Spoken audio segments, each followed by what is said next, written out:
Hello, everyone. Welcome to the Opportunity Desk Scholarship webinar today, the 13th of August, 2023. I am so excited to have everyone join us. We had over 1,360 people register for this event today. So I'm hopeful that we would have a full house on YouTube and that we would engage and ask our questions and have fun and leave here tonight feeling empowered, feeling inspired, and feeling ready to apply for fully funded opportunities. Not just apply, but I know that we all have dreams. Some of you are dreaming already of the time when you hop into that flight and arrive in your dream country, ready to start your master's program, your PhD program, or even your bachelor's. And I'm here to tell you, alongside my friends who have joined me today, that that dream is possible. So that funded reality you've always dreamt about is possible. So we're going to be sharing our stories, our strategies, the things that have worked for us, and hopefully you can take a thing or two out of everything that we'll be sharing. So we have 67 people live right now. Yeah, we'll get started.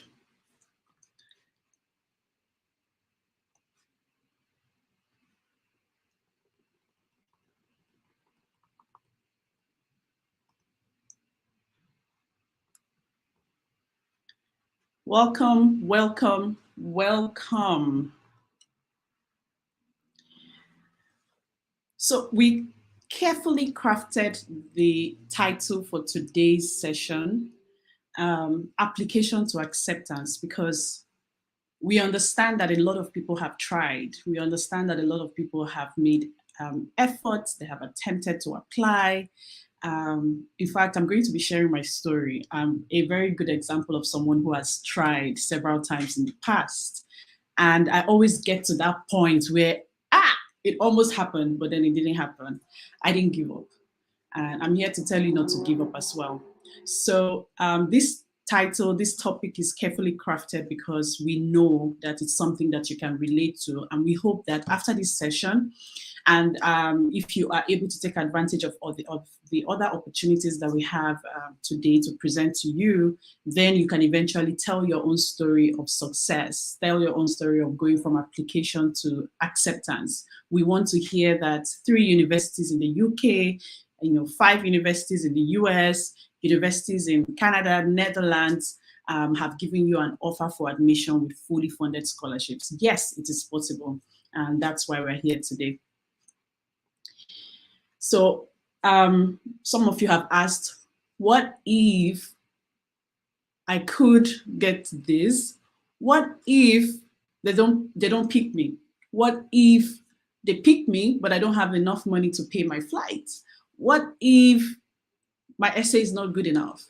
What if it's so competitive and I don't even stand a chance? There's a lot of what ifs happening in your mind, right? And today we want to see how we can go or shift from that what if environment to I did it. This webinar is going to help you understand how to transform your study abroad dreams into fully funded realities, and it will help you get tested and trusted strategies used by other scholarship winners to attract and win global opportunities. You are also going to learn how to find and apply for opportunities. I'm sure that our speakers today have come fully prepared and they're not holding anything back. So get your pen and your paper and make sure that you get as much as you can. So here is a little bit about me and why you should trust me to show you the way. My name is Grace Ihejamaizu Paul. I am an award-winning social entrepreneur, educator, and opportunity curator. A lot of people call me the Queen of Opportunities. I founded Opportunity Desk in 2012 to help young people across the world access fully funded opportunities like scholarships, fellowships, grants for their personal and professional development. And I also went ahead to co-found Academic Hive, an African scholars platform that connects African scholars, students, professors all over Africa to opportunities in the academia. And we've been helping them with their research needs and everything that they need to stand out as academics. Cumulatively, I have over 10 years of experience doing this kind of work, teaching and guiding people to secure scholarships and other opportunities. And I'm currently a fully funded PhD candidate in Canada. I was careful to say PhD candidate because I also respect the fact that not everybody understands that there's a difference between being a PhD student and being a PhD candidate. So being a PhD candidate means that I passed my comprehensive examination and now I'm in my dissertation phase. And so anytime from now, you will be calling me Dr. Grace. Okay, that was on a lighter mood. I've helped tons of people to secure scholarships to study abroad in New Zealand, in US, in Canada, in the UK, all these wonderful places.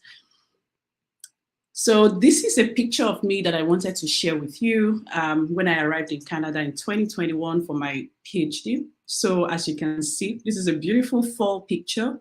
I arrived pregnant with my little one. But prior to my arrival, I was studying from Nigeria. So I did get my admission sometime in 2020, and I resumed in 2020. But because of COVID, I had to study from home in Nigeria. And in 2021, I wrote them and said, I am ready to come to Canada now. And I did. And this was me a few months after, or a few weeks after I arrived, just having some fun outside. This can be you as well. Just to picture yourself in a foreign land, in your dream country, studying your dream course. It is possible. So this picture is just to share this part of my life with you and to say that this is possible for you as well next year.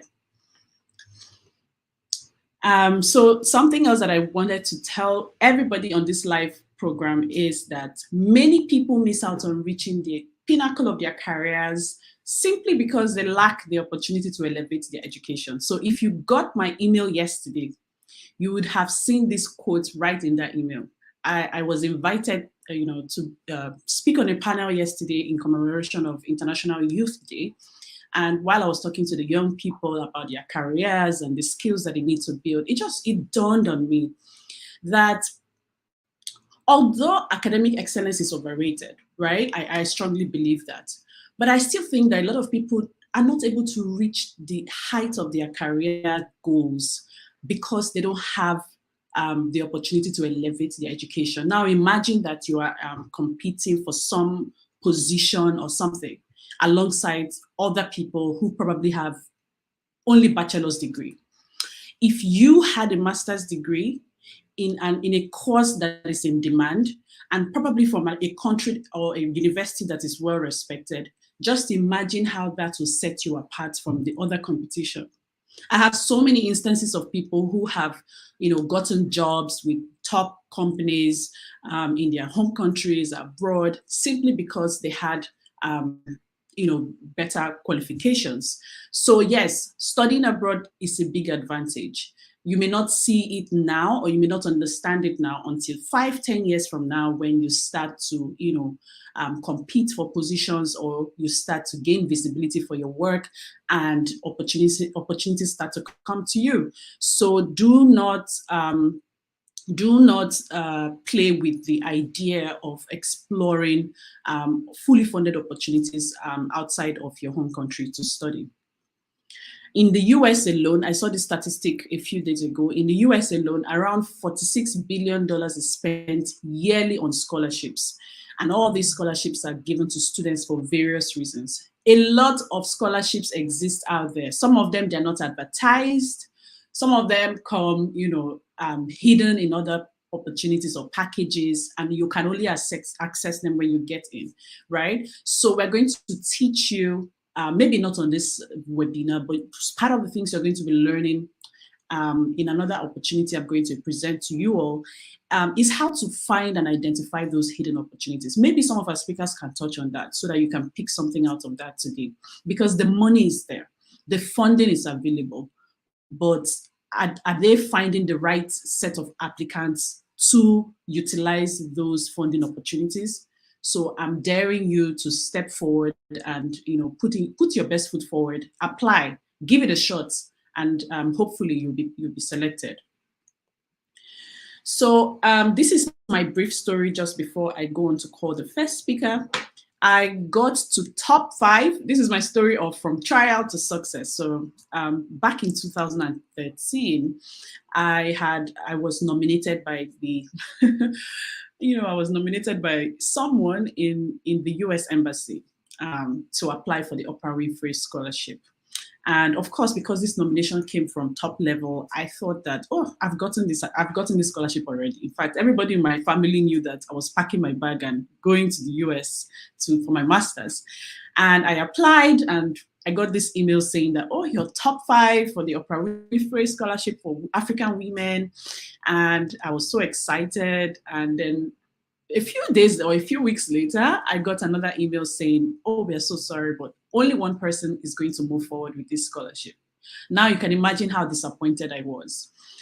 So I got to top 5, but unfortunately, 4 of us were dropped off and only one person made it into that scholarship program. And that was how I couldn't go to the US to do my master's, even though I had received the admission and everything went well. I wrote the GRE exam, one of the toughest exams in the world. I did well. My interviews went well. The only thing that held me back was a scholarship to, proceed for my studies at a top 10 university in the US. And the second experience I had was in 2015, just maybe 2 years later, I decided to try again. And I applied for the TED Fund scholarship. So now at this time, I was already a university lecturer, and as a university lecturer, I had access to this pool of fund, the TED Fund scholarship. A lot of my friends got the TED Fund scholarship, and I thought, why not? So I was supposed to go to the UK for my master's program. The list from my university came out, and my name was on that list. It went to Abuja headquarters, for finalization and confirmation. And then the list came back to my university, and I didn't find my name anymore. And I felt like, oh my gosh, what is going on? This is the second time and the second disappointment. But then for me, because I have this unwavering faith in God, and I always believe that things happen, everything happens for good, right? I decided maybe I'm not meant to go at this time. And that's one of the things that some of you need to hear today as well, right? Maybe not now, but it will eventually happen. And so I decided to start a master's program in Nigeria. And it was one of the best decisions that I made. That master's program in Nigeria was also on scholarship from my university. So I've almost studied with free money, and it's possible for everyone here. So I finished my master's and I continued my work in Nigeria until in 2019, I applied again for my PhD scholarship and funding to study in Canada. And I applied just once, and guess what? I applied to only one university. Contrary to what they tell you. Apply to 10 universities, choose 50, make it 60, as many as possible so that you can increase your chances of getting selected. I applied to only one university, only one time, and I got selected for that program, fully funded, and here I am.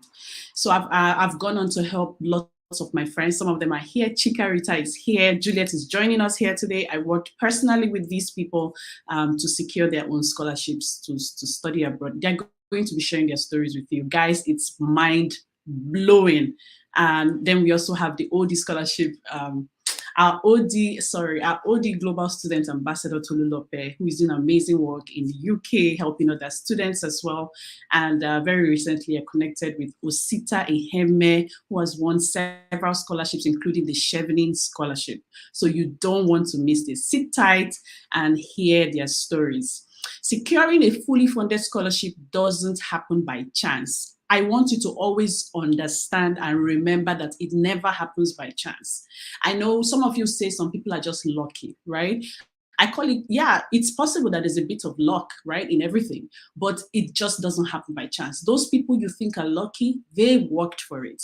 It's either they came out with a very good result from, you know, their previous study, or they have done outstanding work in their communities, they've volunteered, they've, you know, gained a lot of experience that qualifies them for that scholarship. So everybody you see who is getting it now has put in the work. So here are 10 things I did to stand out. 10 things I did to stand out. I understood, number one, I understood the values and goals and criteria for my school scholarship. That's the truth. Anytime I see an opportunity, I take out time to carefully read through and understand the requirements, understand the criteria, understand what they're trying to achieve and how I fit into that goal or how I fit into those values. If I don't find that there is a fit, I'm not going to apply. And this was what I did for all the times I attempted to apply for master's and PhD. I didn't go applying to any and everything. I applied to just one university in the US, I got the admission. I applied to just one university in the UK, I got the admission. I applied to just one university in Canada, I got the admission as scholarship. So that's possible for you as well, because I was very intentional. Number two is that I crafted a very compelling statement of purpose. Oh my gosh, you need to see my statement of purpose. In fact, the first time I wrote my statement of purpose, it was about 5 pages long. I'm not kidding. 5 pages long. And then I sent it to, you know, someone I call an accountability partner. She looked at it and said, Grace, this is too long. It's beautiful, it's well written, but I don't think anybody's going to have the chance to read all of this. And then she helped me review it and edited it, and then we cut it down to 2 pages. And then I'm like, oh my God, this is so good. And when they read my SOP, it was so impressive. And of course, I'm very open to teaching you exactly how I did that and how you can write winning SOPs as well, including your personal statements. I owned my story and I told it confidently. Number 3 is that I highlighted my academic achievements and community impact. So I wasn't the best student in my class. During my undergraduate studies, I wasn't the best student, but I was the second best student. So I got the records and I saw that there was a lady who was ahead of me in class, but then after her, I was next. So I gave myself second position. And so every time, you know, I had the chance to brag about my academic achievements, I included it that I was among the top 3 students in my class.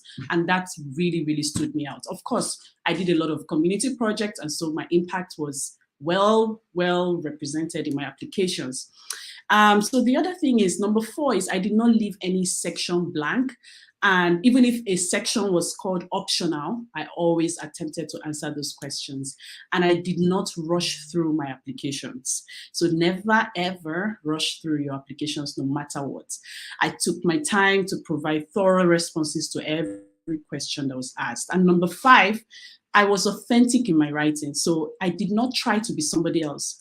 I just was myself and I told my story and wrote it my way. Not these days of ChatGPT that everybody's using AI to create essays. I strongly advise you not to do that, because now it's very easy to detect when something or when an AI software has written something for you. Write from your heart, write because it is who you are and people are going to connect with you. So number 6 is I followed every instruction to the core. I asked for recommendation letters on time. And that's number 7. And then number 8, I articulated my long-term goals and how the scholarship can contribute to my success. Number 9 is that I was clear and concise in my writing. So you needed to see my writing. There were no jargons. I was very clear about what I was trying to communicate. And then I was concise. And of course, everything checked out in terms of typographical errors. I try to avoid and minimize that as much as possible.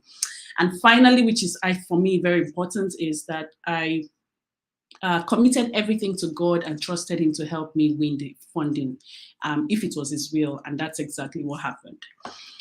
Okay, so without further ado, I would like to welcome you. I can see the comments are pouring in. I'm going to have to feature some of your comments. Just give me some time. So I'm going to welcome the first speaker. I hope she's here with us. Yes, she is. Her name is Juliet E. Yang. Juliet is my friend, my sister, my business partner. She's a researcher, an IT project manager, and a content writer and marketer with a proven ability to work with multiple stakeholders to provide professional development opportunities and academic services. So I'm going to leave the rest of it on the screen for you to read through. But the one thing I want you to know about Juliet is that she's just an exceptional human being. And she's currently doing her PhD in New Zealand, fully funded with her entire family. And she definitely knows the way. So Juliet is going to share her story with us shortly and tell us a lot more that we need to know about accessing fully funded opportunities. Welcome, Juliet. Thank you so much, Grace. Thank you. So thank you, everyone. Good morning from New Zealand. It's morning. It's 7:21 a.m. here. So really happy to be on the show. Thank you so much for organizing this again, Grace. I was thinking it's something you want to do maybe next year, but I was happy when I saw this. I decided to share to my network. Yeah. So there are actually three questions. Sorry. Okay. There are actually three questions or 3 points I'd like to point out here, right? That you may need to know when you are applying, or if you want to move from application to fully funded scholarships, right? Now, here's the thing. I'll use my story like Grace has asked me to already. I'll use my story to explain this to you. Before you start, what I'd like to say first is this. Speaking from an African perspective, I know that on this call we have people who are not Africans, right? We have people from different parts of the world. But speaking from an African perspective, I don't want to say Nigeria. Let's say Africa, first of all. The world is leading you by 1-0. From an African perspective, the world is leading you by 1-0.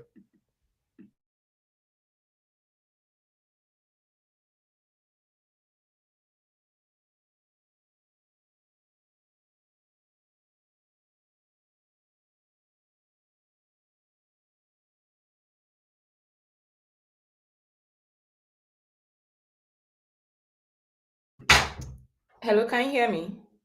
Hello? Hello? Okay. Um, Grace, can you hear me, please?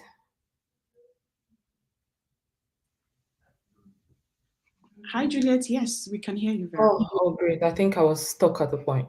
Okay. Yeah. So being an African, right, the world is already leading you by 1-0. And then being a Nigerian, it's crazy. Of course, Nigerians know what I'm talking about. That's like 10-0. Then coming from my background, you don't have some kind of financial support, like you know what I mean, right? You're not a politician's daughter or anything. You're just like some everyday regular Nigerian on the streets.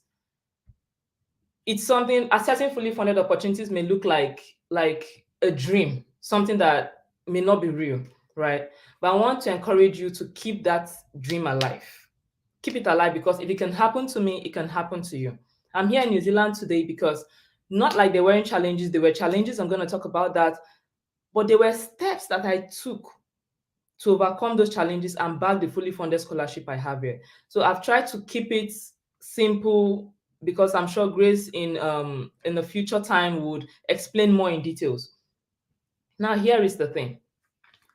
I started out by applying. Okay, maybe I should start with my challenges, right? So fine. I had challenges. Number one, for my background, I wasn't like well off or anything. So that really impeded me when trying to take certain exams I was required to take, like GRE, education degree and all that. Fine. I couldn't afford those. So that already was a challenge of its own. But what did I do? Okay, there are other challenges, like even convincing, I'm married to, convincing my spouse was another challenge. He was this I love Nigeria kind of person, right? So it's difficult to kind of, when you're an African, it's difficult to kind of convince your man to say, okay, no, look at this, especially when this person is really patriotic or really believes in a particular thing. So that was also another challenge. A third challenge was I had started my PhD in Nigeria. So trying to apply to fully funded opportunities, I got this negative feedback that, oh no, you've already started a PhD and all that. right? So, but it still happened at the end of the day. So what did I do? You want to know. With all of this, there were some strategies I applied.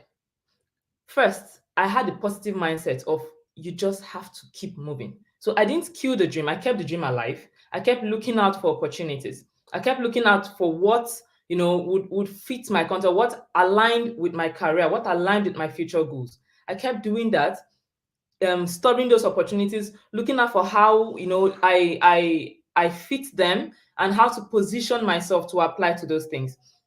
Another thing I was doing in the process was sharing my knowledge. If you've been following my page like from 2016, or let me say, okay, from 2020, I was more consistent. From 2020 till date, you will see that I kept sharing things around research, academia. That was it. So I just kept sharing my knowledge. I kept learning in the process. That's something I would advise anyone to do. Keep learning. So I kept learning. I kept sharing my knowledge. I wasn't like, compared to 2020, right? What I know right now, if I were to do some of the things I did in 2020, I'll do it differently, or I would even make more impact. Let me put it like that. But as at 2020, I just kept on sharing what I knew, saying, okay, I'm just starting the research, so I'm sharing my research journey. Oh, this is it, this is it. Oh, wow, I just found this out. I found that out. But guess what? The world was watching. And the world is still watching, as you get to know in the wins I got later. Another thing I did again was creating impact. Apart from just sharing my knowledge, thanks to Grace too, we decided, Grace was like, one day, she was like, this thing, I mean, come on, we could make more people know about these things. And that was how we gave birth to Academic Hive. Grace, I still remember that, right? We gave birth to Academic Hive. Academic Hive came up, like, okay, it was now the platform through which I could share more, I could impact more people. And I'm happy that so many people have been impacted through Academic Hive. So that was something that we did too, trying to create more impact, share our knowledge, help more people to get opportunities out there in research and academia.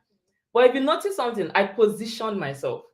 I positioned myself as a researcher, not as an expert researcher, right? But as a young researcher, a young African researcher who is trying to grow in this research journey and help others as she grows. That was how I positioned myself.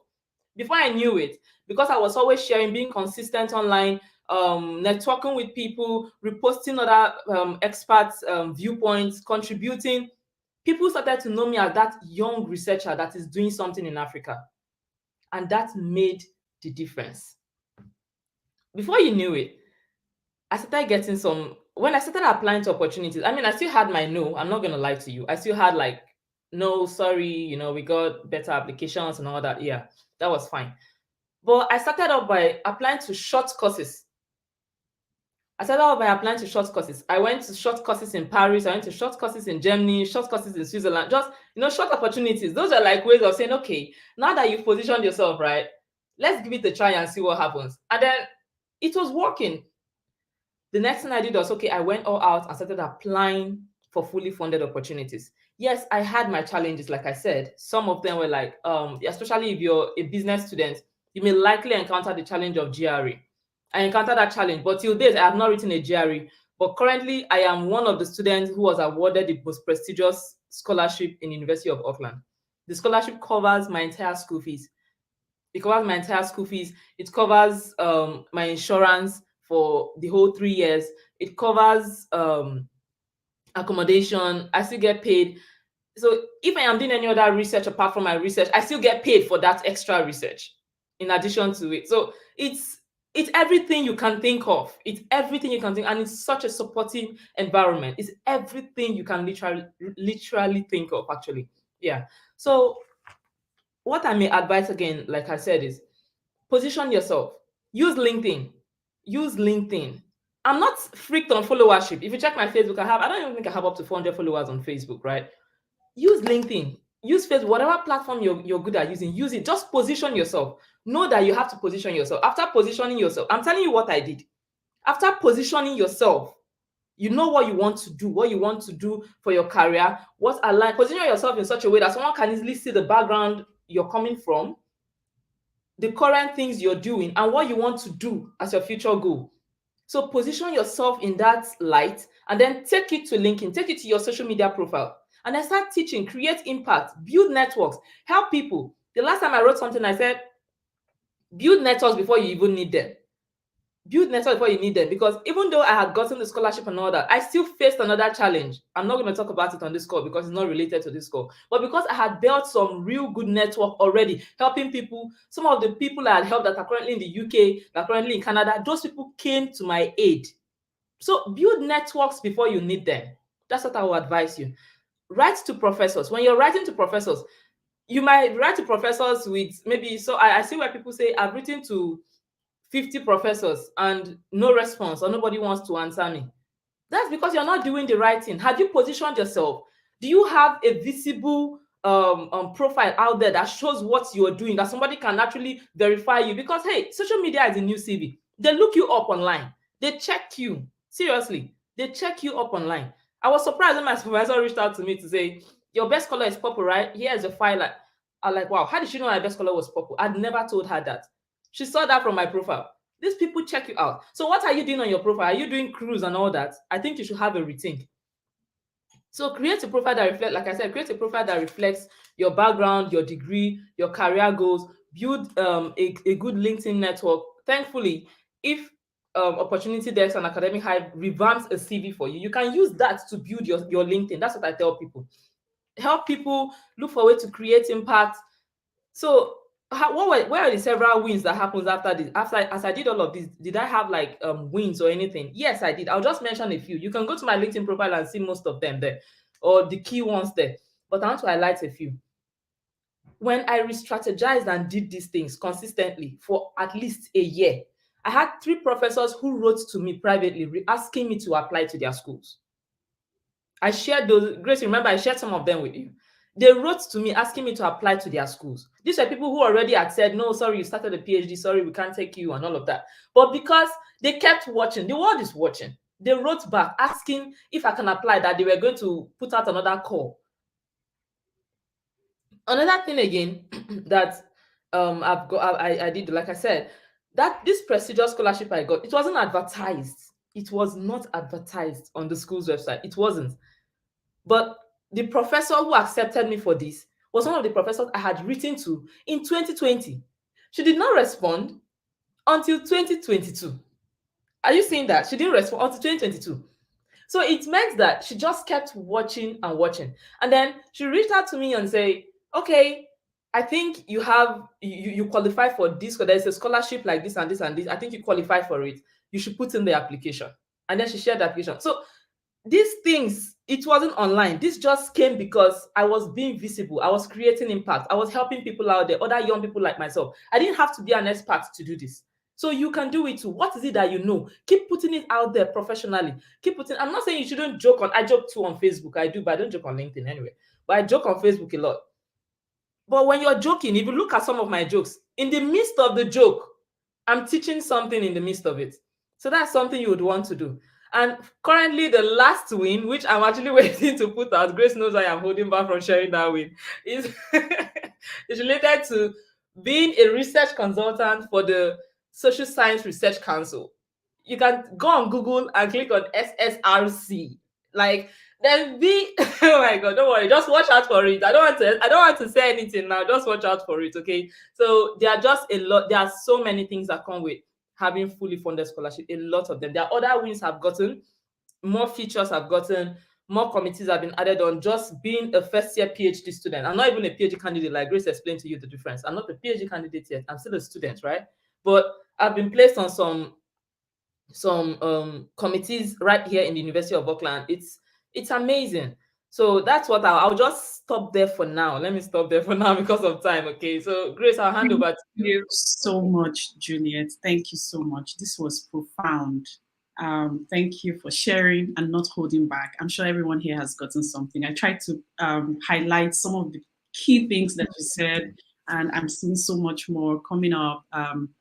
Faith says the power of social media in advancing. Yes, that is what Juliet has been talking about. So thank you, Juliet. Your life is such an inspiration, not just to other people, but to me especially. And you're one person that I hold very dear to my heart. So I'm always rooting for your success, and I'm happy that. Thank you. So one thing that I want to share here is that the opportunity I'll be sharing towards the end of this webinar is one that you should not let slip you by. Juliet is a partner on that program, and together we've reviewed CVs for people, we've reviewed SOPs, we've done a lot of things to help people, stand out in Sorry, their can I add something, Grace? Can I add something? Yeah, the last client you sent for me to help with the CV, right? To Academic Hive to help with CV. Guess what? She applied to some schools in Australia. She's gotten 3 yeses already within 2 weeks. Oh my goodness. Within 2 weeks, like she's confused. I thought it's a good confusion. That's a good problem. That's a good problem. I always tell people it's good to have a good problem, right? I've had a lot of people like that, my students as well, and they just come to you and say, in fact, this lady, she was so sad because the two universities gave her fully funded offers, and I told her, now you see you have the upper hand, right? And she was so scared, she didn't know how to turn down the first offer from the first university. It's And actually a problem. yeah, Yeah. I had to How look do you how even tell them sorry? Like this time you're the one saying sorry. so we crafted an email, we sent it to the first school, and they replied and said, don't worry, we can hold the offer for you for next year. And she's like, I don't want it. Thank you so much, Juliet. Thank you. And yeah, Okay, no problem. Thank you for having me on the call. I really wish people would take advantage of what is coming on. exactly.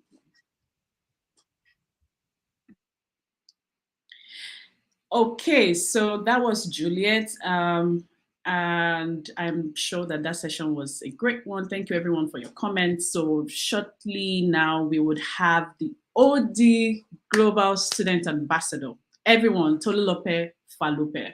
He's currently studying a PhD in energy and sustainability at Cranfield University. And prior to that, he worked as a project manager for Belmont Nigeria Limited. He's also the founder of Tolu Foundation. Tolu is someone that knows how to shoot shots. Trust me when I say that. And I'm so happy that we have him on board as OD brand, student ambassador. We still have so much to do with him. So, of course, do look out for opportunities that will be rolling out in the coming months. Thank you for Tolu Lope for joining us on today's webinar. You're welcome to go live now. Thank you very much, Grace, and I'm happy to be here. It's actually an honor and privilege to share my own experience. And I think the best way I would start off is that in this world where we live in, information is key.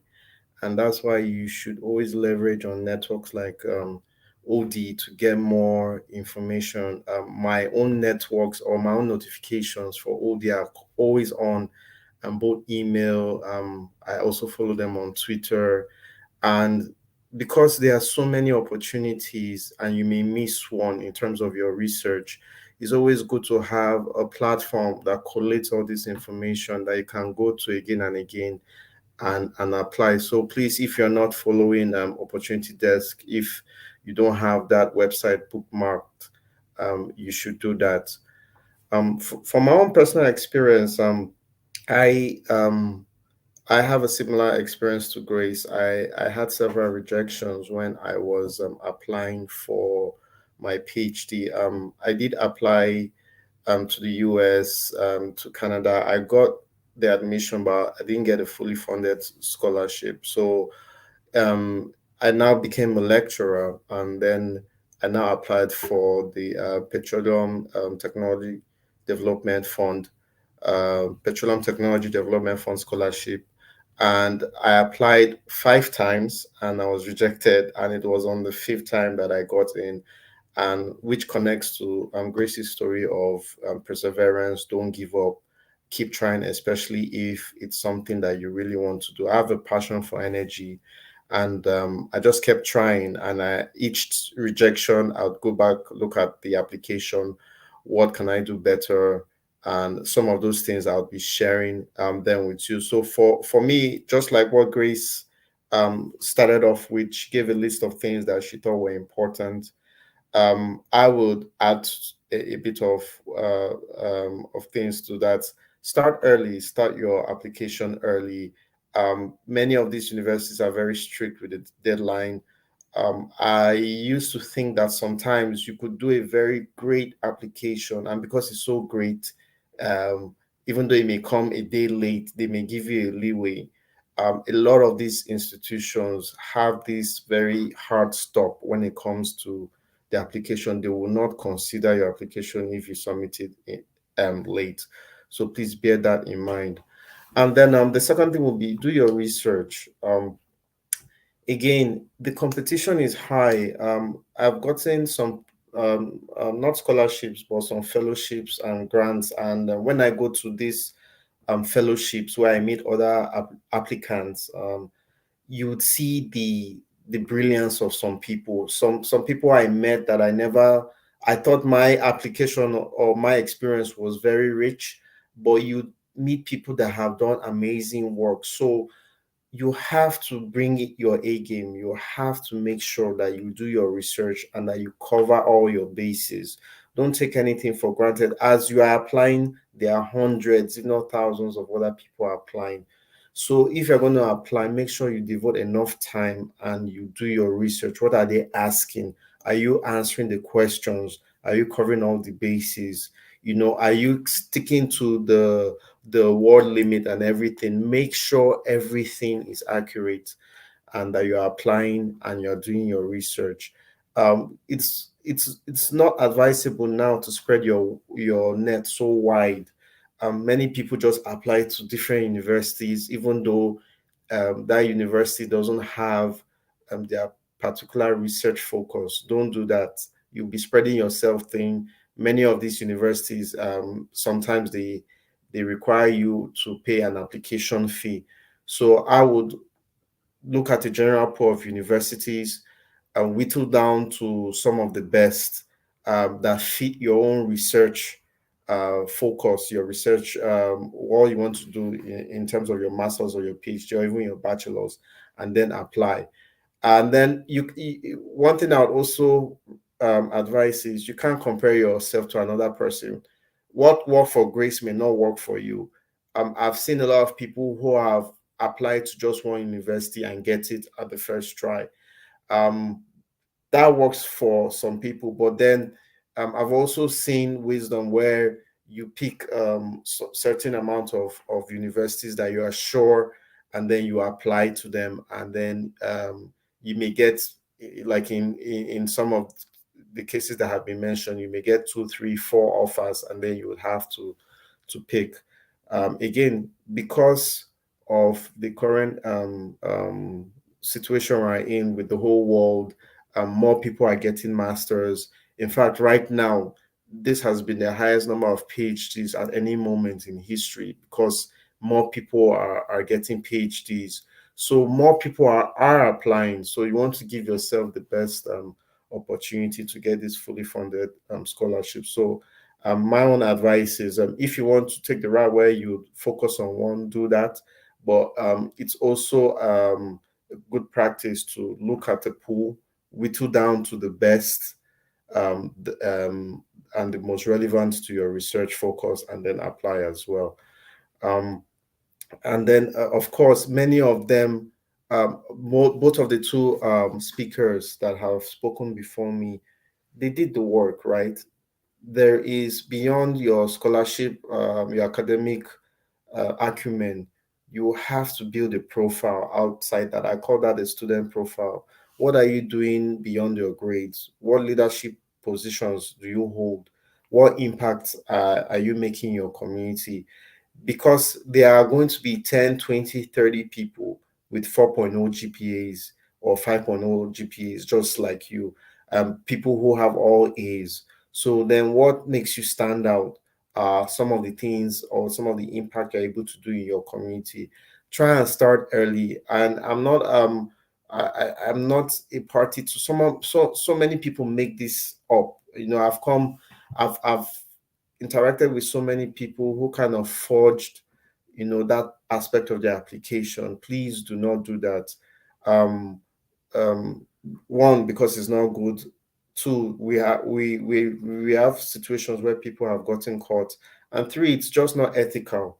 You're setting a precedence where you begin to cut corners, and then it may define your whole professional career. It's easy to build leadership service, Go into your community, to your church, your mosque, your school, just around your neighborhood, get a couple of kids together, teach them for free. You have attained some certain level of education. There's so many things you can do. Clean your environment and then document it. That's one thing that you need to do. Write it out. Everything you do, you should have a Word document, the year, the number of hours if you can. Take pictures, have people that co-sign what you're doing, that can testify to it, because you may need them as referees. Document as much of it as you can, and rather than post all these other things, on all these memes on social media that you are resharing from other people that will get you nowhere, why don't you use the platforms you have to kind of emphasize your own achievements and your work? I think that's a better use of social media than just using it for entertainment. um then another thing you should do is obtain strong recommendations. A lot of times they will ask for recommendation, and the people you choose may not know how important it is to you. So please select your referees very carefully and let them know, communicate to them that this is very important and this is what you need to do. I know certain situations where people will go copy and paste a letter online because they are too busy. They just want to get it out of the way. No, communicate to your referees and tell them that this is important. Let them take the time. Send it to them early, because of how busy they may be. Give them enough time to craft a strong recommendation letter for you, so that it can be convincing to the academic panel. um, and then this is something, in terms of the technicality of doing an application, you need to proofread. Even as a PhD student, we've been told repeatedly that many times, while your journal submission is rejected, is that the structure of your essays are poor. And I know it's a lot of times we, especially from the developing countries, suffer from this, because many of us, English is not our first language. So once you're done with your application, get two or three people to read it, proofread your essays. Then there are a number of softwares that are there. Grammarly, some you are paid for, some are free. But just get other people to read it. They may be able to spot things that you're not able to spot, and then they can help you with that. That would make a very strong application. Then another thing is, please follow instructions. um Instructions are there for a reason. If there's a word limit, stick closely to it, because again, some of these institutions now use software that will immediately cut out your application once you overstep. And even as a teaching assistant, we are taught that once a student passes the word limit, we should ignore whatever else comes out after the word limit. So you're not doing yourself a service by trying to appear smarter or cramming all these words beyond the word limit. Follow instructions. If they want the application a certain way, follow it to the T. Because again, the reason why they are putting those instructions there is they need a way to weed out applications. So if there's any infringement on your application, you might likely not get that opportunity. So please p- pay closely to that. Um, then practice for interviews. Mine was, you'd set an application, and then if you are successful, the next stage was an interview. So what did I do? First of all, like I told you, I researched thoroughly. I was lucky enough that with the PTDF scholarship, they give you all the areas they're going to test you in advance, but it's not on their website. I went to a colleague to get it. That's also the importance of building a network. I spoke to people who had applied before, and they were able to give me good information. I did my own research. I made sure that all the criteria they were asking for, I covered them as well. And then after doing that research and putting in a strong application, I now practiced my interview again, asking people who had done it before what are the likely questions they were going to ask, what was the experience like. I made sure that I went over the interview process over and over again. My own specific case, out of the 5 applications I did for PTDF, I was straight out rejected for 3 of them. The fourth one I went, I was called for the interview, and I didn't get it. I went back to the application. I found out that it was just one section. I didn't have any publication. And so I went and I published a paper, and then I got called again for the second interview. I was more confident because I had already done that interview process before. And again, they had a similar format, so I was more prepared. And so I was able to scale through on the 5th try. And so I think the last thing I would say is again, be persistent. Competition is always going to be there. Don't assume that you are this fantastic person. There are equally a lot of strong candidates out there. One thing you can also do is many of these scholarships, they have a website where they publish past winners. I know somebody who got in contact with one of them and they were able to put her through because they were successful. So if you see a particular scholarship that you like and they have a website, most likely than not, they have a list of past winners. You can ask them questions. And then, like I said, just be patient, be persistent. Don't let it get you down if you don't get it on the first, second, third try. If you're really passionate about what you want to do in the university, then there's no reason why after the first rejection, you should stop. And I know that, with hard work and like Grace said, just commit everything to prayer, it will all work out. Yeah, so that's all. And again, please, Opportunity Desk, even up to now, I'm still using it. It's beyond scholarships. There are fellowships, there are grants, there are awards. You need to keep abreast of all these opportunities. It's a fantastic, I just have to give it to Grace. It's a fantastic platform and one that I still use to date. And please, all of you should try and sign up to it. Thank you so much, Tolulope. You touched on so many good points. I didn't know that we shared similar background in terms of like having this teaching experience in Nigeria. So it's really good to know that part of you. Thank you so much. And everyone here got something from your session. I tried to flash them on the screen. So this was so useful. Something you said that I just wanted to talk about, publication. You said you applied for is it PTDF scholarship, but then you found out that you were not selected because you didn't have any publications. I just want to say that there is a solution for that. Recently, a lady reached out and I've been working with her to get, in fact, I want to get her a fully funded scholarship in Canada. She finished with the first class and I asked her to send her CV to me. When I saw the CV, I was like, what? Do people still have CVs like this in these times? So I told her, even with your first class, with this CV, nobody's going to look at your application. Nobody's going to say anything. And we worked with her. At the end of the day, she didn't have a single publication. But there are questions we asked her and there are things we dug up from her past that at the end of the day, she had 3 publications on her CV. So a lot of people don't know that they have publications. A lot of people don't know that there are things they can use to substitute for publications, at least for now, so that they can get those scholarships. And that's part of what we are going to be teaching during all these scholarship support groups. So yeah, I let the cat out of the bag. I was going to talk about it shortly. Thank you again, Tolulope. I appreciate you for the shout out you give to Opportunity Desk continuously. Thank you. Please stay around just in case people have questions at the end of the day. Everyone, give it up for Tolulope.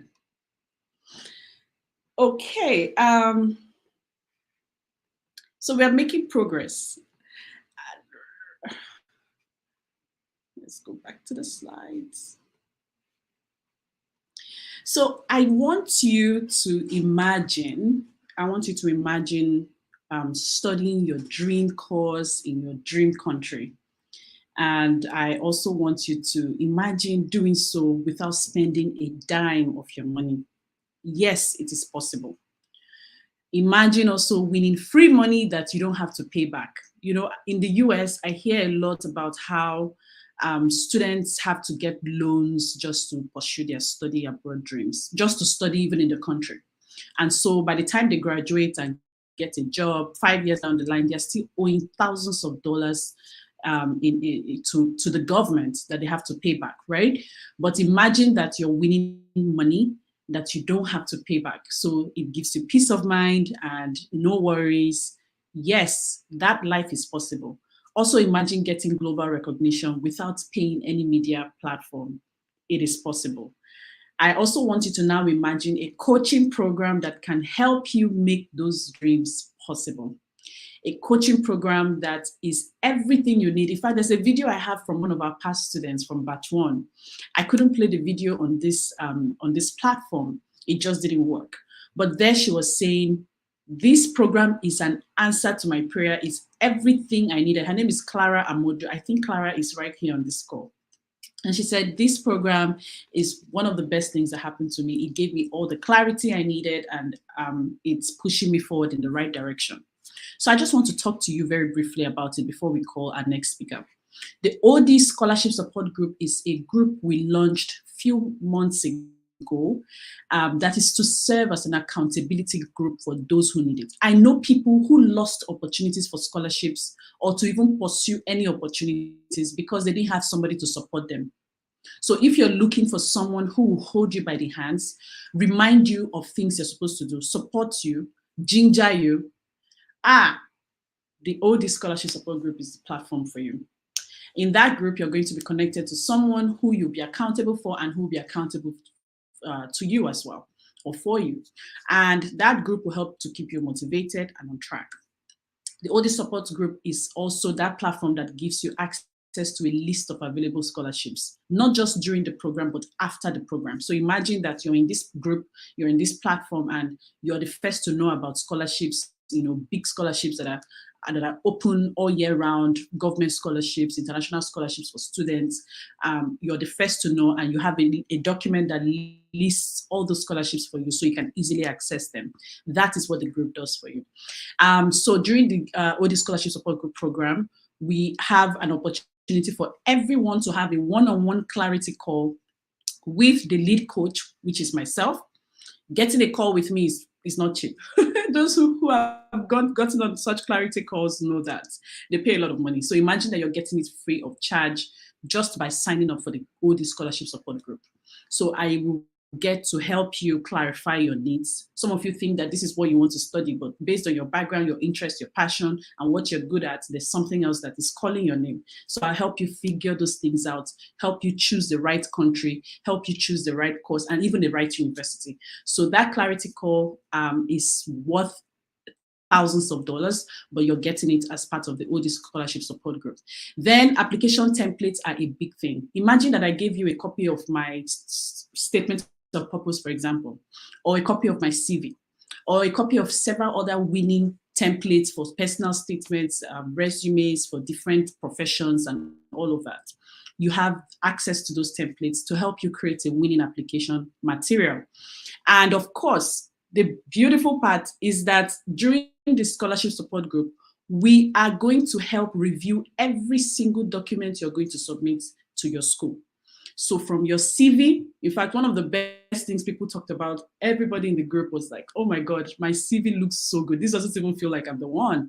It's because we did such an amazing job rebranding people's CVs, not telling a lie, telling their authentic stories, but fishing out those details that they didn't even know existed in their lives. So we will help you revamp your CVs, we'll help you edit all your essays, your statement of purpose, your personal statements, so that you're putting your best foot forward when you're applying.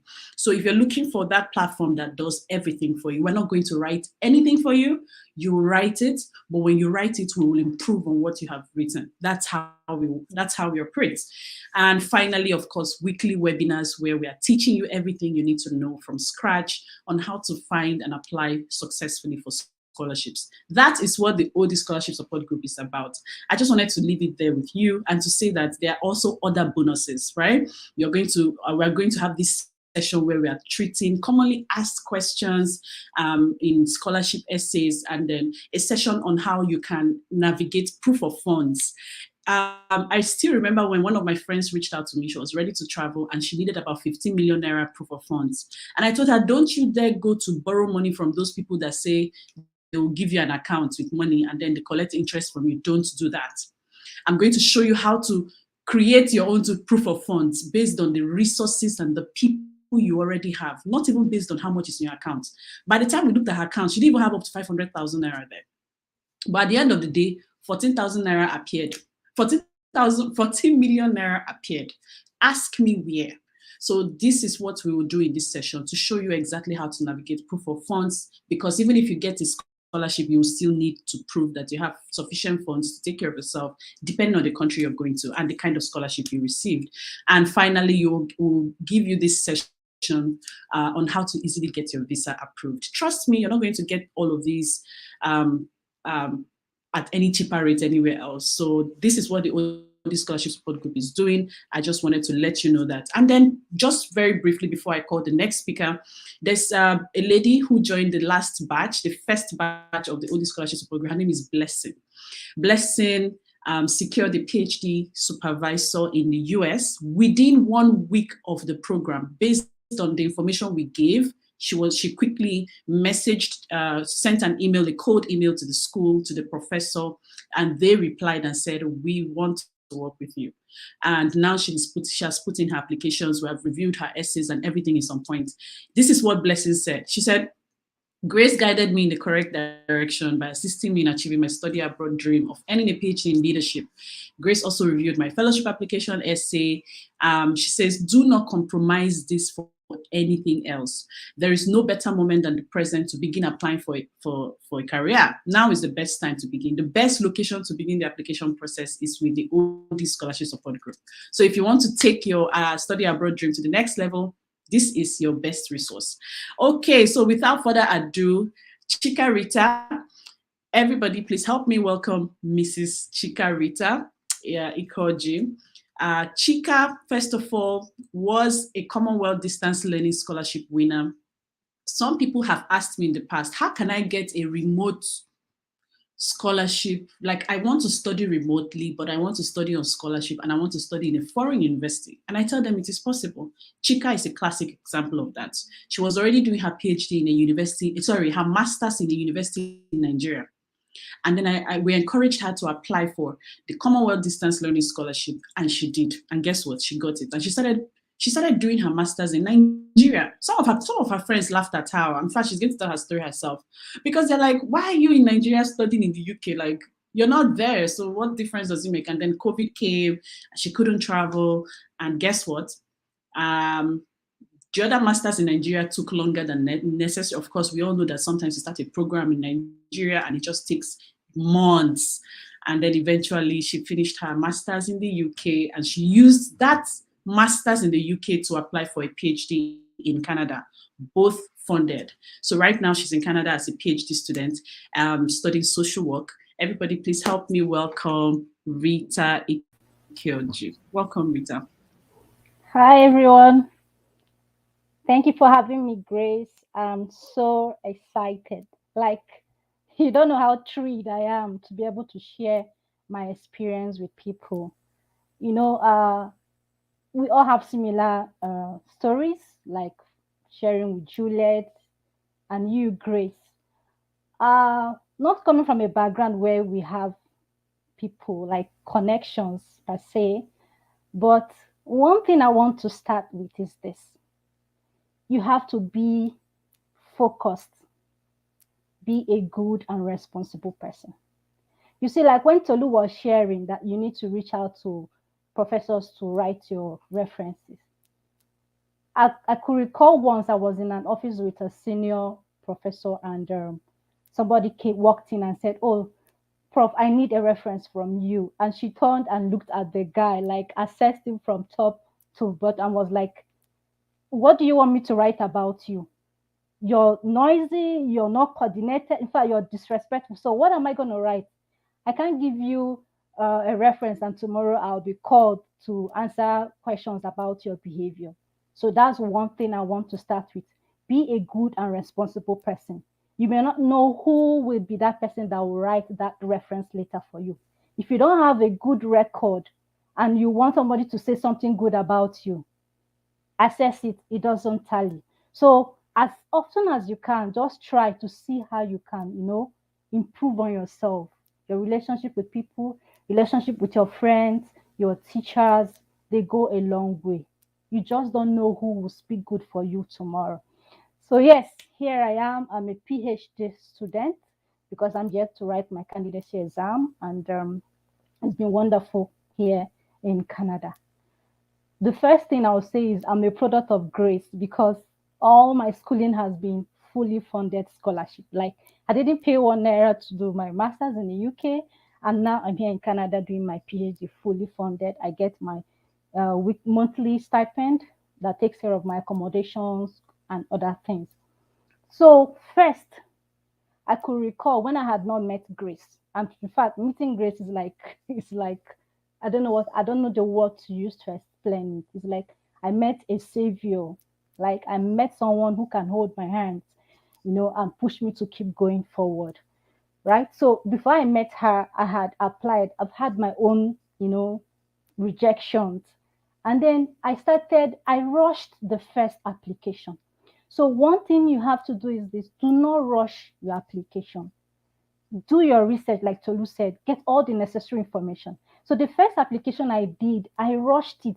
I didn't even have idea of what a scholarship was. I had graduated, and then 6 months after, there was no job, I was just there. So I was like, what am I gonna do? I need to keep myself busy, right? So I started building, like they said, building my network, started doing community service.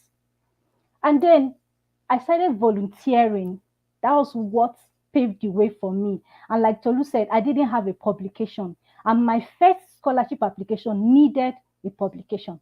But by the time I was able to sell myself with the community service I was doing, like some of you now, like I have a Catholic background, and maybe you're in the youth wing or you're in one of the leadership positions in the church, you can use that to build your CV.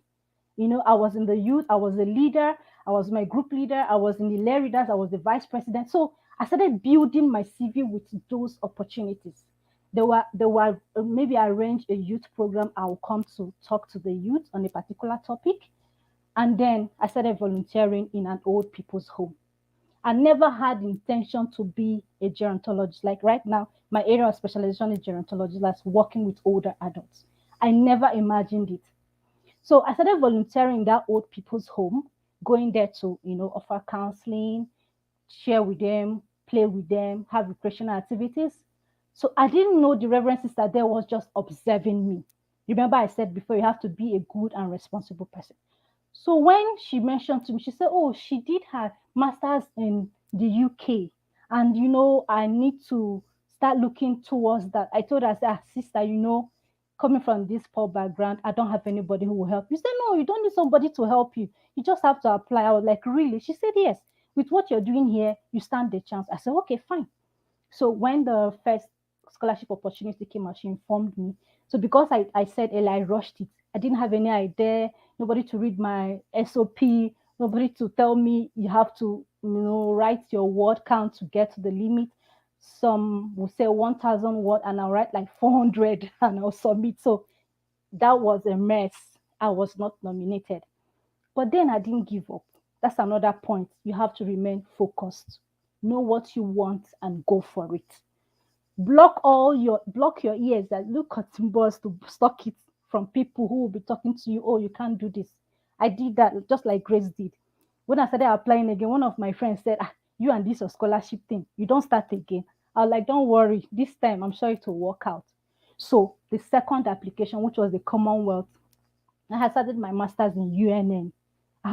We're already in our first year, finished almost first year, but I applied, took my time, read my SOP. In fact, word count, if they said 2,000, I had 2010, then I had to start looking for a way to reduce it, right? And then I prepared ahead. You have to prepare ahead. Save up. That's the third point. Save up money. It requires money. Yes, it does. But you need to save some money because you need money to submit your transcripts. You need money for application fees. Some of the scholarship will require application fees, and you will need money for all of that. So I saved up a little. And so when the opportunity came, I applied. This time I was more confident. And then I needed to write the English test then. I think I spent like 80,000. So you can imagine I had saved up some money. So when it came, I gave it my best shot. And that was it. So because I didn't have a publication, the work I was doing in the old people's home, immediately I saw gerontology in the Commonwealth, I didn't waste time. I said, this one is me. So I gave them a rundown of all the activities I was already doing and what I was still doing and what the scholarship will add to what I'll do when I'm through with my studies. I wrote all of them, all of that. And then the Reverend Sister also gave me a good reference. Like, if you see what she wrote for me, I was blushing. So that paved the way for me and I got that scholarship. So while I started studying, my friends were like, how can you be in Nigeria? You're in UK studying. I said, don't worry, when I finish, you will understand. But I kept pushing. So the COVID came and that stopped me from traveling out. But guess what? I finished my UK master's, got my certificate, and then there was this ASU strike that kept us at home. So my UNN master's was just on the hold. Then immediately I finished with the UK. I used it. I had already started applying for PhD. Why the UNN masters was still lingering. In fact, to shock you all, the UNN masters, I just got the certificate 2 months ago. Imagine if I had not blocked my ears from not taking that step. So I got that UK masters, I used it, and then I applied for my PhD. I applied to Gracie's school. I recall once I reached out to her, then I had known her, and I said, oh, I'm applying for scholarship opportunity. She like, go ahead, just, you can do it. Applied to her school, but I was not lucky. So that was part of my rejections. I applied to another school in US. Yeah, UK Edinburgh. I was not lucky. I applied to another school in, I think, Australia. They gave me partial funding, which I didn't want. So I didn't get down. So Canada gave me fully funded scholarship. So I grabbed that. And then while working for my mentors, like I have a mentor now who will tell me, oh, don't do this, do this, right? Boils down to the social media platform that Tolu and other people talked about. You see, I see our youth today and they be like, social media is like where they go to pour it all out, express themselves. Be mindful of what you express on social media. During that, my Commonwealth scholarship, they had to check my social media handle. I remember Grace had to come out then to post it on. She said, check your social media handle, remove whatever it's not necessary there, that they go through all that to check it. Right. So I started posting activities I was doing in the old people's home. We'll have maybe a session, I'll post it, and then I started sharing insightful teachings about old people. How to delete some unnecessary posts. You see people post, the things that I don't want to go there, they're not necessary. Like I had a friend who was also aspiring for this opportunity, but then he will go to a bar and then he will post where they're drinking 10 bottles of beer and all that. I say, those things are not necessary to be on the social media. You have to show, if you're good and responsible, let it also be visible right on the social media so that people will know that you're good in and out. So build your CV by volunteering. Build your CV from the community service you're doing right now in the church or in your good group. Do not be afraid to get involved. If you knew me before now, I used to be a very shy person. I hardly talk. Even in class, it took a while before I started talking and answering questions. But try and get involved. Something is going on in the community. Oh, what can I do? How can I help? Share your experience. There's someone there who may learn from what you want to share or what you want to do. Get involved. Don't shy away from what is happening. It's from there that you build your CV. And then you be prayerful. Just hold on to God. In all of this, I can tell you that I'm a product of grace, like I'll say it. Because if I look back now and some people will ask, how did you do it? So when I applied and got my PhD, I went back to that my friend who was telling me, you're here and you're doing masters in UK. In fact, when I finished and brought the certificate to apply for promotion in my job to an assistant lecturer, he laughed at me and he said, they will not accept it. How can you go and do distance learning and you think they will accept? They will not accept it. I told him, I said, this distance learning, let me use this opportunity to even talk more about it. It's just like the same thing as you're in face-to-face, right? The only difference is this: you're not physically present in the school, but the lectures have been recorded. just as you're listening to me now. If I have a lecture, I'll record it and I'll post it on my platform. So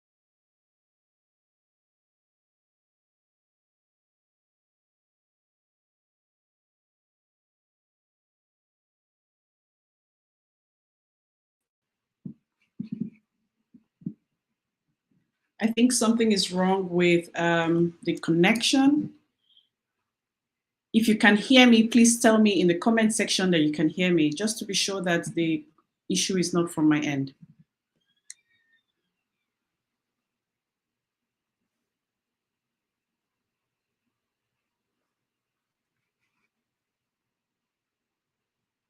Okay.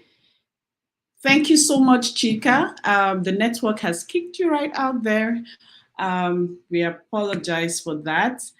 We will just move on very quickly, but we learned so much from Chika, Rita. It was so insightful. Thank you, Rita, for sharing with us. Okay, so moving on.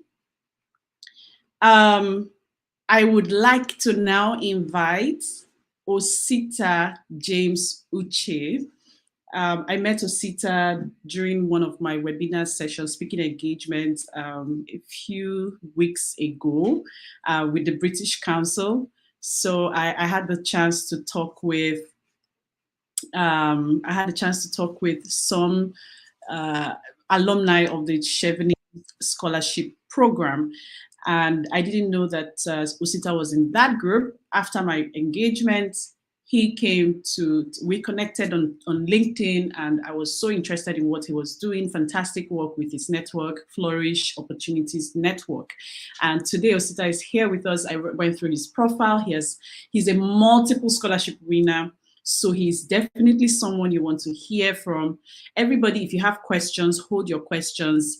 After Osita's session, I'm going to wrap up on what I was telling you about the OD Scholarship Support Group, and then our speakers can take one or two questions that are directed at them. So feel free to drop your questions during that time, not now. If you drop them now, I can't project them then. So make a mental note of them and get ready to post them.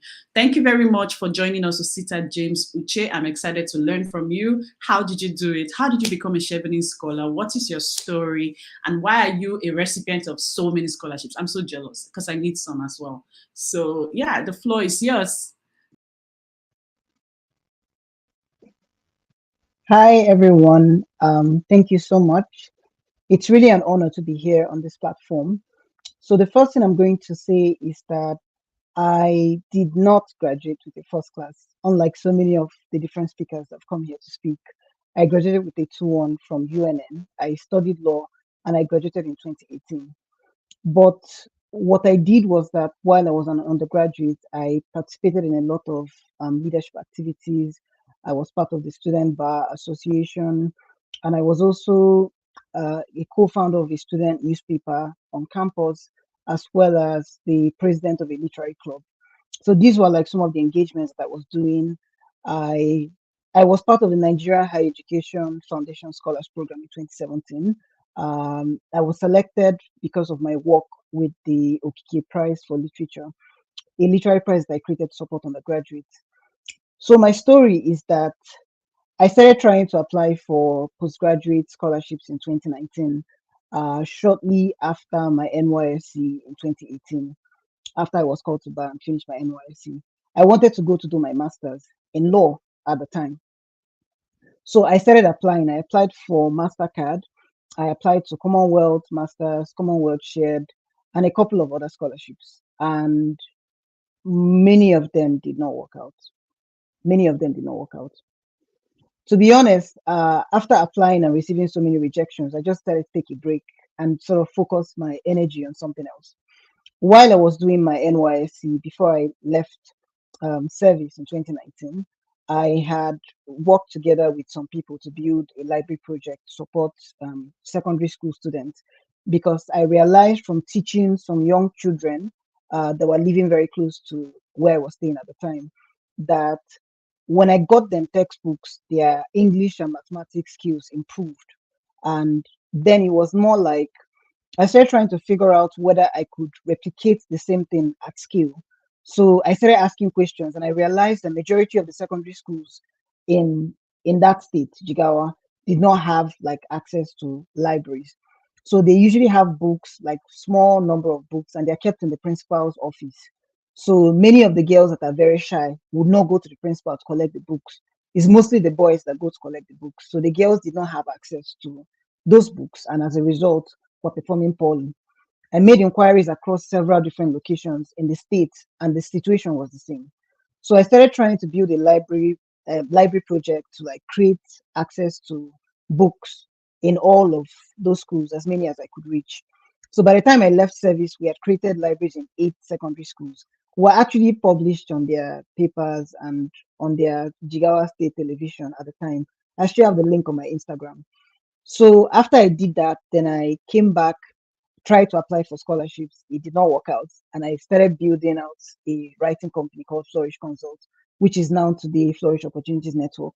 My goal was to try to help other people access the type of opportunities I was applying for myself, but could not get. Very interesting plot twist. So, in trying to build out this community, I did a lot of things. I started trying to host information webinars where I invited people that had won the scholarships to share their perspective so that other people can learn from them. We started hosting them in 2020. We started hosting the webinars in 2020. And then we started a YouTube channel in 2021 to sort of upload the recorded webinars so that other people could also watch them in subsequently. In the same 2020 that I started doing that, I came across an opportunity to apply for a scholarship at the Nigerian University of Technology and Management. It's like a new university. And then it was from the NHEF network. They told us that we could apply, that they had a partnership. I applied. They were looking for young innovators that were trying to like build innovative solutions and ideas, and they were entrepreneurial. So I applied, and out of I think around 2,000 people that applied across Africa, I was part of the 60 that was selected for the first cohort of the NUTM Scholars Program. So it was from there that I got interested in startups, business, and sort of switched my interest from law to technology and entrepreneurship. So I also applied again to Chevron in 2021 and still did not get it. And still did not get it. Right. Then I continued building my startup. It was in 2022 that I then applied and then got in. But let me tell you what changed between 2019 and 2022 when I actually applied and got the scholarship. What changed was that initially, when I applied for Chevron the first time, I was applying for a law master's. My interest had evolved over a period of time because since I left service, I was building a business. I was interested in trying to figure out how to create access to opportunities at scale. So I was building the most comprehensive scholarship database. That's why I'm so inspired by what Opportunity Desk is doing, what Grace and her team are doing. And so I didn't have enough bandwidth. I didn't have enough substance in law to justify a scholarship in law. Now, this is very, very important. You need to focus on your strengths. If you're going to be applying for competitive scholarships, you need to focus on your strengths. So my strength was in business, strategy, entrepreneurship. If I had applied for that, then maybe I would have gotten in at the time, but I applied for law, so I was rejected. The next time I applied for a master's in entrepreneurship and I was selected because I had built a lot of strength in that. So it was easy to see why I was the type of candidate that they were looking for that specific area of expertise. Because I had both gone to the Nigerian University of Technology on a fully funded scholarship co-sponsored by MasterCard Foundation. And I had also started building a startup. I had won a grant of $3,000 from that Nigerian University of Technology as having the most innovative startup idea by the time I graduated. So I had done a lot of things in tech. So it was easy to see the link. I applied from an area of strength, and that was what made the difference. So these are like, I'm just going to like run down some tips because I know that I'm like the last speaker and the call has been quite long. So some of the tips I will give someone that is trying to apply for a scholarship is first, the scholarship is more about you than your essays. Even if you have an English graduate that edits your essays, if your essays don't reveal something that is supposed to be compelling, something that is impressive to a certain degree, you're not likely going to get selected. So the goal is to focus on yourself first, as opposed to focusing on applying. So that was the mistake I was making in the initial times I was applying. I was very focused on getting a scholarship to do a master's. So much so that I didn't even actually think about what my strengths were and whether I actually wanted to do a master's in law. So when I eventually found out that I actually had a better interest in technology and entrepreneurship and switched, I would have done that sooner if I focused on myself. So I think it's very, very important. The second thing is that I started applying early. For my Chevening scholarship application, I started applying, like I started working on my essays in 2021 and I sent it out in 2022. It sounds crazy, but I actually did that. Start working on your essays as early as possible. And that's part of what you're going to be learning at the Opportunity Desk Support Scholarship Support Group, which Grace has already spoken about earlier. Start working on your essays early. It gives you the opportunity to have a lot of people review it, give you feedback, and you still have enough time to make corrections on the essay before the application actually starts. The second thing I'm going to say is leverage the Matthews effect. There's something called the Matthews effect. So if you've already gained some momentum from different things, you're likely going to be able to get something else, as opposed to if you have never done anything before. So I had applied, I had gotten the Nigerian Higher Education Foundation scholarship. When I was an undergraduate, I won the Best Student in Contract Law scholarship that gave me an internship and a prize of 70,000 naira. And by the time I graduated, I got an NYSC award for the project that we did. And then I got the NUTM Scholars Award. Then I got the Russian Open Door Scholarship. And I won a $3,000 grant for building an innovative startup idea. So I had done a lot of things that I could leverage on to make my profile more impressive by the time I was applying. So it's called the Matthews effect. By leveraging the Matthews effect, it means that you build on your momentum. What you've already done, you bring them all together to strengthen the application that you're making. What this thing means in effect is that right here, right now, you need to ask yourself what you're doing right. You need to document it so that by the time you start actually doing something in the future, you can leverage what you've already done before. So the next thing I'm going to talk about is surrounding yourself with the right type of people. I had a lot of friends at the Nigerian University of Technology and Management. It was one of the places I met some of the most brilliant minds I've ever worked with in my entire life. So many brilliant young people. Many of them have gone on to go study for fully funded PhDs in the US. Some of them went for Erasmus. Some of them went on to build startups that have been acquired for millions of dollars. And each of these guys, what they had in common was that they were humble because they felt that there was a lot that they didn't know. So when they were applying for their scholarships, they were all open to share their essays. They were very open to share their ideas, to review essays, to have conversations. So I was in the midst of these people when I was applying, when I was writing my essays for the Chevening that I later applied for in 2022. So that was why it was so helpful, because I started writing the essays on time. Surround yourself with people that believe in you, even when you don't have a reason to believe in yourself. Very, very important. When I was trying to apply for the Chevening scholarship, I was already building my startup. I was not sure I still wanted to apply. I just wanted to focus and keep building my startup. But my friends were like that I had already started the application, that they believe that I'm going to get in, that I should go ahead and apply. And when I had written the essays and gotten shortlisted, and I wasn't even sure I wanted to go ahead with the interview. Very interesting thing, because I was just mentally tired. I wanted to focus on my essays. I wanted to focus on my startup. But then they said that they believed that I was going to get in if I gave myself the opportunity to try. Then they listened to me sort of do like a mock interview of what I was going to expect.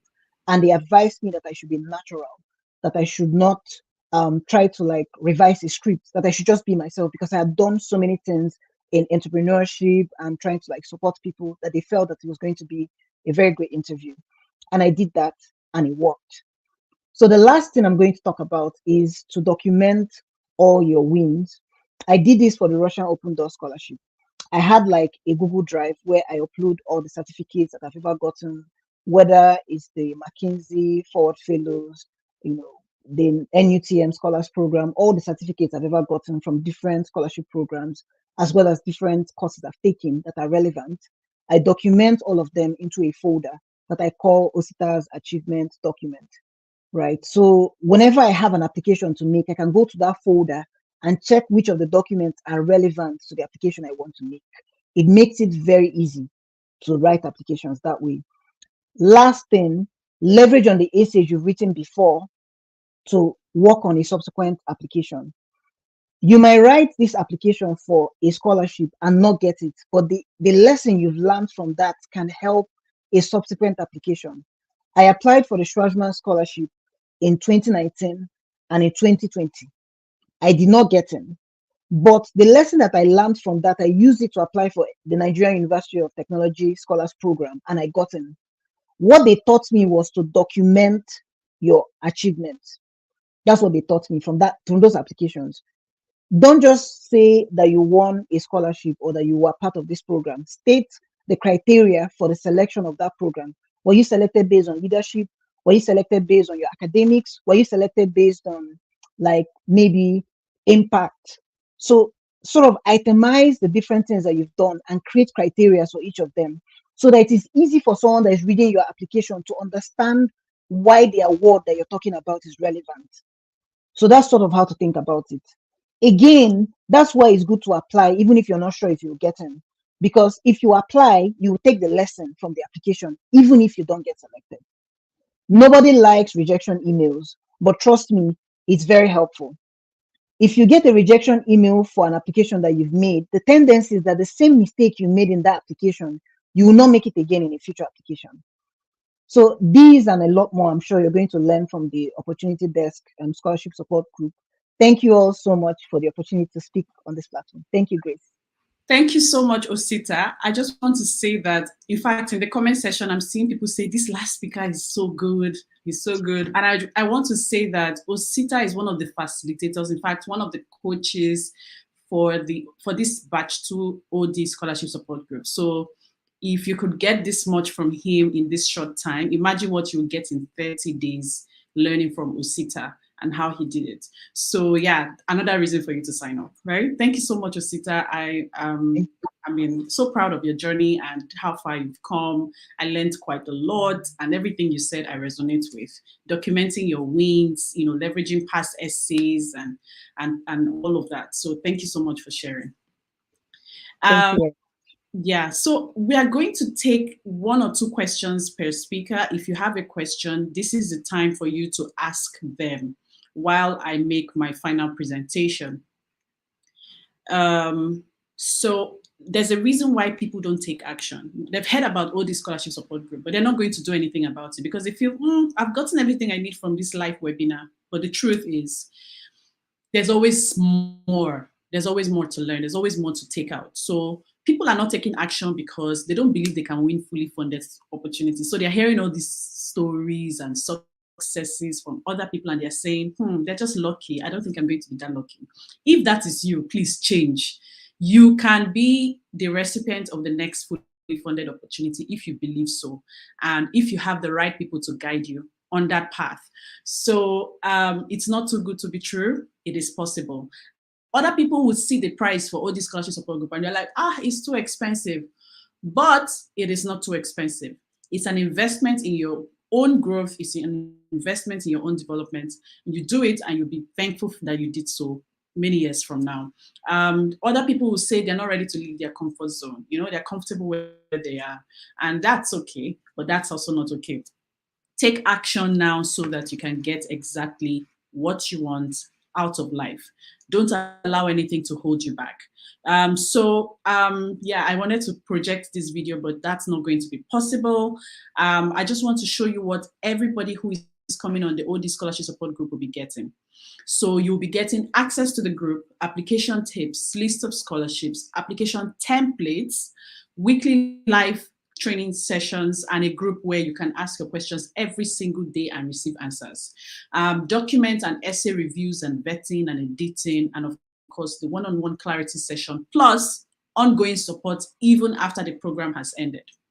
All of these, you're going to get them for 10% of this value, yes, this is the worth of everything we're giving. In fact, it's more than this. So many agents will collect more than this from you and eventually not give you that scholarship. If you think I'm lying, go and try it out, right? So I know a lot of people have wasted millions trying to get agents to get them admission and scholarship. No agent is actually going to do that. Highest, they'll get you an admission, but no scholarship. So get on the right team, pay only 10% of this worth, and you'll get in. So the cost for the OD Scholarship Support Group is $247 only, 197,600 naira. Yes, you heard it right. It's not a lot compared to what many people will charge you to offer you these services. So if you're ready to make that next move, I encourage you to register and pay within the next 7 days so you can get in. So you have 7 days from now to pay this. All you need to do is to send an email to info@opportunitydesk.org and you'll receive payment details for yourself. A lot of people have registered already, so I'm hoping that you can join the next. You can join this class instead of waiting for the next. And here is the thing. In the US right now, even in the UK, many universities have opened applications for their fall 2024 admission season. So if you don't want to miss out, join us now so that by October and latest November, you would have put in your applications to these schools. We're going to guide you, we're going to tell you and show you everything you need to know and hold your hands through the entire process. So I'm hoping that you'll take advantage of this opportunity. Do we have any questions before we close off? Yes, I can see some questions. I'm going to project the first one. Let me take it back to the first screen. I hope that works. Okay, I'll stay here. But the first question I see here, this is a lot. So it says, what are the chances of two applicants? I'm going to bring on board Tolu Lopez, Juliet, Osita, and Rita.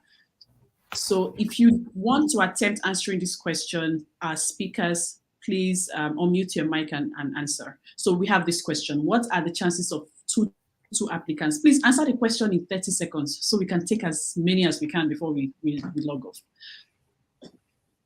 Who would like to take this? I would say like the chances for 2-2 is many times you could supplement that with experience. So many of the, especially for postdoctorate, they look at not only your academic profile, they also look at your experience. Have you worked before? Are you currently working? What projects have you delivered?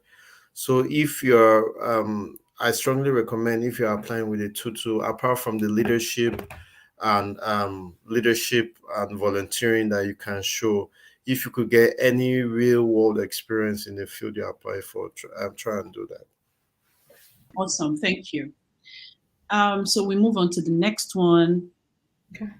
How can you go about community experience, especially when what you have is your work experience? I can answer that. Okay. I can answer that. So there are many ways that you can go about having some community experience, even if you're like a corporate person, like working in a corporate environment. One way you can do that is to volunteer. If you're in a place like Lagos, there's a Lagos Food Bank, and there are lots of NGOs that do different activities. So you can sign up as a volunteer and join them for an outreach. There's even medical outreach. There are different types of organizations and different initiatives you can decide to be a part of. And there are also initiatives where you can offer like the skills that you have to other people, like just to like support the community. Like if you're a lawyer, you can take on a pro bono case together with the Legal Aid Council. So there are different ways that you can participate because everyone can actually contribute in one way or the other. All you have to do is try to document it. Yeah. And thank you so much, Osita. Just to add to that, remember when Juliet talked about sharing what she knew with other people? That was what gave her the break, right? So you know a lot about research, for example, start teaching other people using your social media platform or even in your community, create a small group and start teaching, but document that process. Let people know how you grew that community, how you got people in there, what you taught them, and the transformation it brought to their lives. Thank you. So the next question is, I think we've answered this question already. If you want to know more, I think you should join the OD Scholarship Support Group. I'll take the next one. It says, please, are there scholarship opportunities for BSc applicants? I don't know what this means, but I believe the answer is yes. Anybody understood this differently? Yeah, I think the person I want to think the person is asking if they can go study a BSc on a scholarship. Oh, So, undergraduate programs. Yes, there are definitely scholarships for undergraduate programs. Plenty of them, especially if you had very good secondary school results, like in your yeah. YA or for those who are not in Nigeria, it could be other kinds of exam, A levels. If you have very good results, there are definitely scholarships available for you, especially Sometimes if you are, PhD. what? Sometimes from BSc to PhD, if you're very promising. Exactly. Okay, so we have I think we have one more question.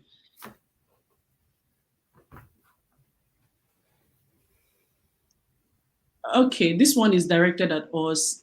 Yes, we are mostly dealing with graduate students, but we also have some undergraduate students on board. We have a special arrangement for those people. So yeah.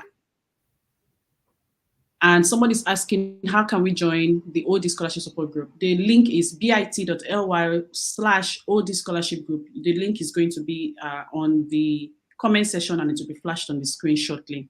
Let's see if we have other questions that our speakers can take. Please, do you help people get short course opportunities that can improve chances for a scholarship? I'm not sure what you mean, but definitely we would point you in the right direction on what to do to improve your chances for a scholarship. And our speakers have already spoken to that as well. Even the experience from OD Scholarship Support Group, you use that same experience and apply for short courses opportunities. And you're good to Yes. go. Yes. Who wants to answer this question? What is the chance of getting fully funded without an English test? Is there anybody here who didn't do an English test but still got a scholarship? Osita, okay. Okay, so I did not have to do an English test when I applied for Shevlin. Shevlin doesn't require an English test, but they feel like if the university you're applying for has like an English requirement, that you should find out from them. Most of them would accept your WAEC or an English proficiency letter if you're from Nigeria. It's only some of them that would insist that you should write IELTS, but most of the scholarships don't have anything to do with your English requirement. So they are not going to not give you the scholarship because you don't have an English requirement. It's the university. So you have to have that conversation with the university. And most times, if you already have the scholarship, the university might waive the English requirement because they would feel that you're already an exceptional individual. I hope that answers the question. Yeah, it does. So Tolu Lopez, do you want to try just summarize this? What are the important things to note when writing a statement of purpose? Okay, it has to be compelling and based on facts. The people that are selected for these panels, they are many times good at what they do. So if you are basing a lot of the things you're saying on lines and it's not free flowing, you'll be caught out. So I would again encourage people to do applications based on their own, personal experiences. Pick a topic.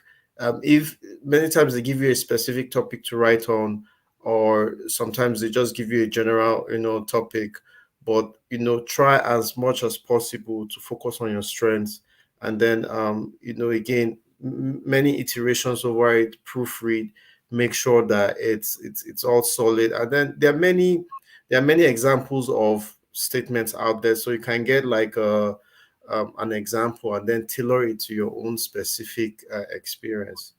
That's my advice. Yeah. Thank you. Very much on point. Mm. Juliet, do you want to attempt this? It says, what would be your advice to someone who recently graduated with no work experience yet or community work under their belt and wants to apply for a master's scholarship, what does the roadmap look like? Very briefly. My answer would be, who told you you don't have experience? Mm-hmm. Who told you you don't have experience? Unless you were just sleeping on the bed all through the 4 years during your undergraduate, you're just sleeping on the bed like this, and then you woke up and you graduated, then you can say you don't have experience. You have experience, you've just not identified it enough to position yourself strongly. Mm. We can talk later, Faith. Feel free to reach out to Odi and ask Yes. how you can be positioned. By the time we're done with her, she'll be like, is that me? Really? Okay, Osita, can you try to answer this? Favor is asking, she says she's trying to build her digital footprint. Is there an opportunity for someone like her to get a fully funded opportunity for 2024? Yes, there's actually a lot of opportunity for that. When I even got here to the UK after I got my Chevron scholarship, I wanted to go for summer school to France, but there were only 10 slots in the Nottingham Business School for that scholarship. Mm-hmm. And then I applied, and then my lecturer now recommended that I should be selected as one of the 10 people that will go for the summer school. And the reason was because he was seeing my posts on LinkedIn. I used to write things about how to support startups in Nigeria, building digital products. So, and I've been writing it since 2022, before I even came to the UK. I currently have around 14 or 15 editions, and over 2,000 people read my newsletter. So it's more about being consistent.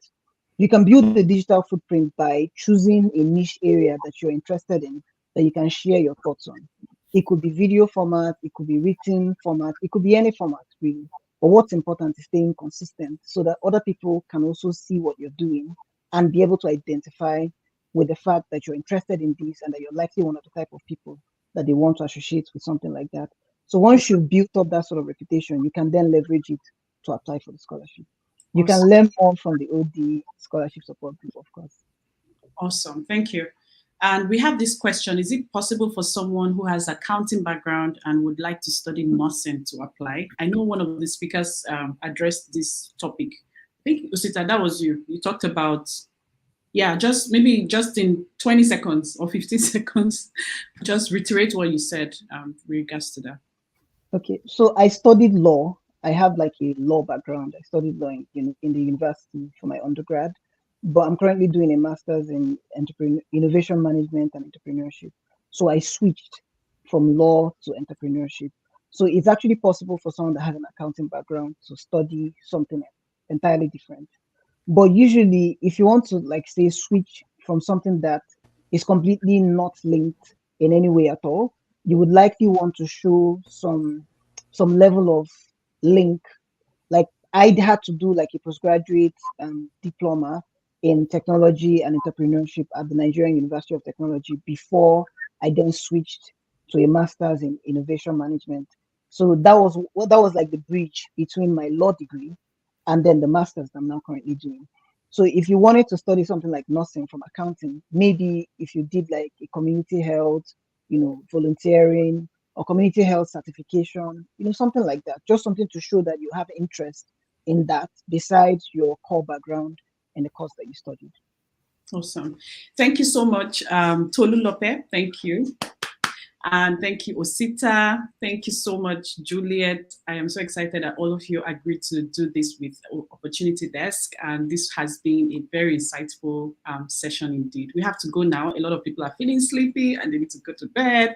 And we've attempted to answer as many questions as we have them here. So thank you again. We really appreciate you. And we hope to work with you again in the future.